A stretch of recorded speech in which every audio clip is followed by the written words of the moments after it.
जब तुम आत्मज्ञान प्राप्त करोगे पार्थ, तो स्वयं को मुझसे जुड़ा ही पाओगे। तब तुम भी मेरी ही भांति स्वयं को परमात्मा के रूप में देखोगे। किंतु उस पद को प्राप्त करने हेतु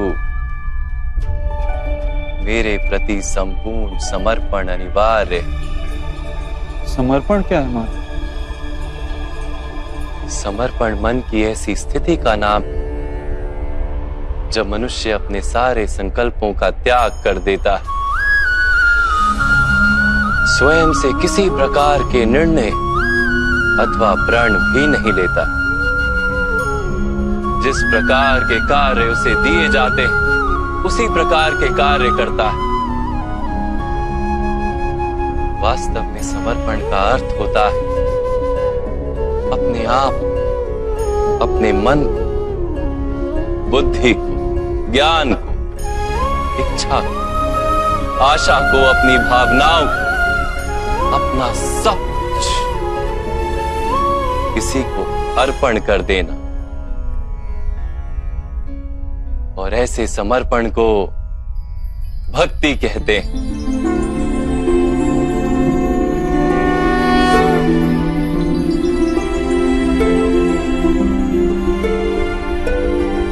पत्नी का समर्पण पति की ओर, एक योद्धा का समर्पण सेनापति की ओर होता है।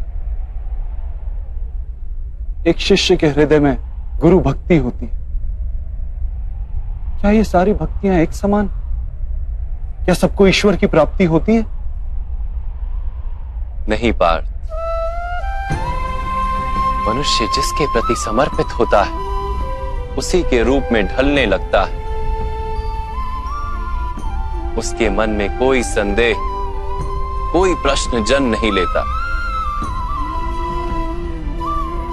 किसी दुष्ट के प्रति समर्पण उस मनुष्य के कार्यों को दूषित कर देता है। अंगराज कर्ण ने धर्म को जानते हुए भी द्यूत सभा में पांचाली को अपशब्द कहे थे। जो 5-5 पुरुषों के साथ संबंध रखती है, वैश्या होती है ऐसी स्त्रियां, वैश्या होती है ऐसी स्त्रियां। उसका कारण था अंगराज का भ्राता दुर्योधन के प्रति समर्पण। इस युद्ध में उन्हें जो दंड मिलेगा वो किसी जन्म या जाति के लिए नहीं, अथवा एक दुष्ट के प्रति समर्पण के लिए उन्हें दंड मिलेगा। इसलिए हे धनंजय, समर्पण उत्तम के प्रति होना आवश्यक है। उसी से मनुष्य उत्तम बनता है। लोहे की माला से अपराधी बांधा जाता है, पीतल की माला से मंदिर के दीपक को बांधा जाता है, और सोने की माला को आभूषण बनाकर गले में धारण किया जाता है। पति भक्ति, स्वामी भक्ति, मित्र भक्ति, ऐसी अनेक भक्तियां होती हैं पार्थ, किंतु सबसे श्रेष्ठ भक्ति तो परमात्मा की भक्ति होती है।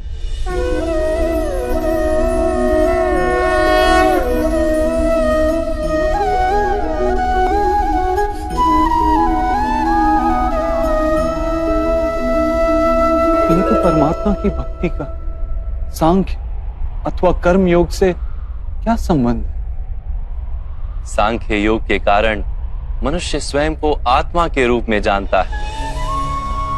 कर्म योग से वो जीवन के बंधनों से छूट जाता है, और भक्ति के कारण मनुष्य को परमात्मा के वास्तविक रूप का ज्ञान होता है। परमात्मा के ज्ञान से मनुष्य जन्म मरण के फेरों से छूटकर सच्चिदानंद स्वरूप को प्राप्त कर लेता है। परमात्मा में समाकर स्वयं परमात्मा हो जाता है।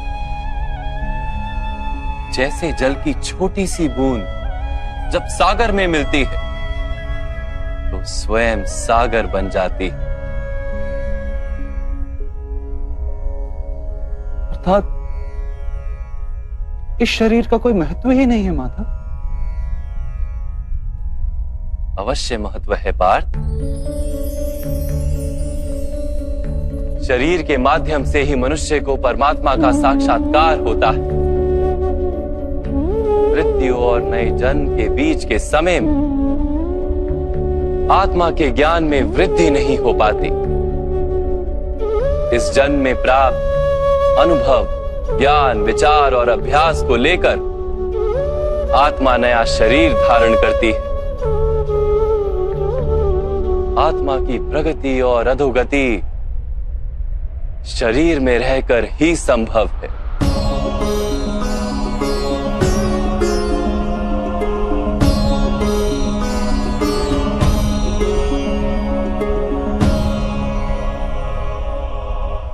परंतु माधव, यहां उपस्थित व्यक्तियों का वध करके क्या हम उनके उद्धार की संभावना को नष्ट नहीं कर देंगे?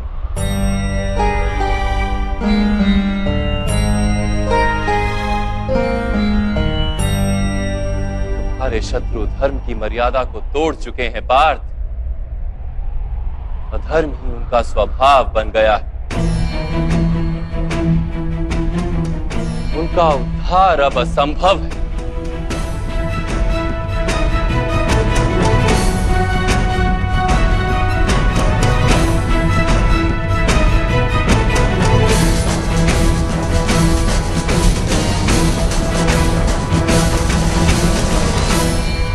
अपराधी को एक सीमा तक ही उद्धार का अवसर दिया जा सकता है। मैंने शिशुपाल के 99 अपराधों को क्षमा किया था, किंतु 100 अपराधों के पश्चात उसे दंड देना आवश्यक था। अपराधी को यदि अपराध करने दिया जाए तो उसका अधिक से अधिक पतन होता है।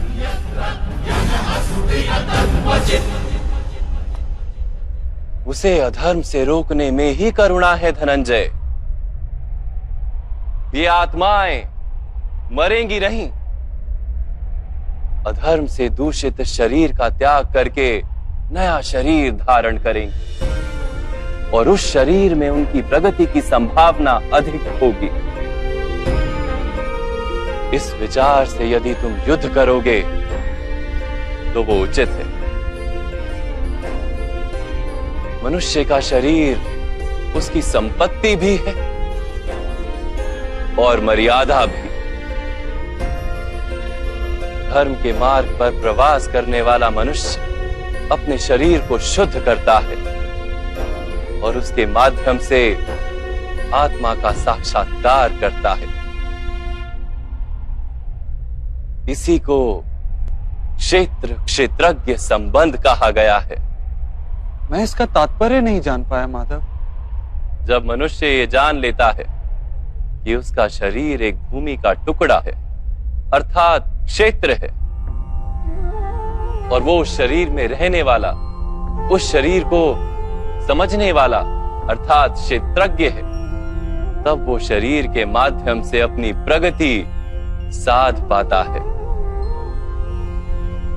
आत्मा शरीर में रहकर 3 गुणों का समतोलन करती है।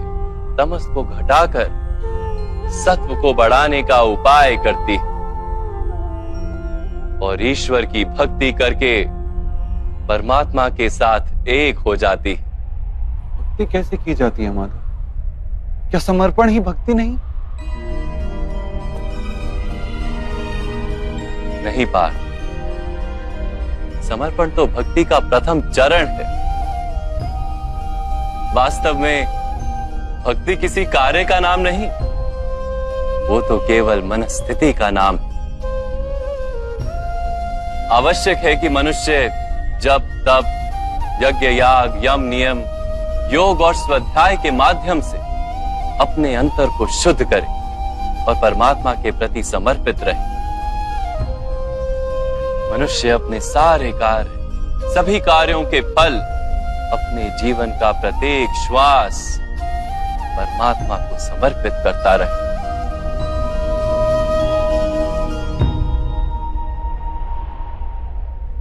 यदि भक्ति केवल मन की स्थिति तो जब तब आदि का क्या महत्व है माधव? जैसे आज धोया हुआ पात्र कल पुनः मैला हो जाता है, वैसे ही मनुष्य का मन बार बार परमात्मा से विमुख हो जाता है। इसीलिए आवश्यक है कि जब तप और स्वाध्याय आदि के माध्यम से स्वयं को निरंतर ये स्मरण दिलाता रहे कि उसका जीवन परमात्मा के प्रति समर्पित है। किस तट पर डुबकी लगाई जाए इसका महत्व नहीं, महत्व है डुबकी लगाने का। भक्ति योग का एक ही सार है पार कि मनुष्य परमात्मा को अपना जीवन अर्पण करके परमात्मा की भक्ति करता रहे और सत्व गुण से युक्त संपत्ति को संभाल कर रखे। सत्व गुणी संपत्ति किसे कहा जाता है? अहिंसा सत्यम क्रोध त्याग शांति ही पेशुनम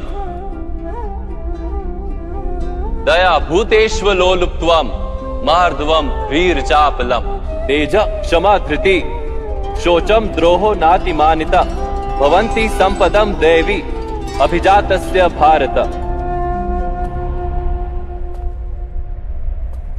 बिना कारण तथा स्वार्थ के हेतु हिंसा करना अधर्म है पार्थ।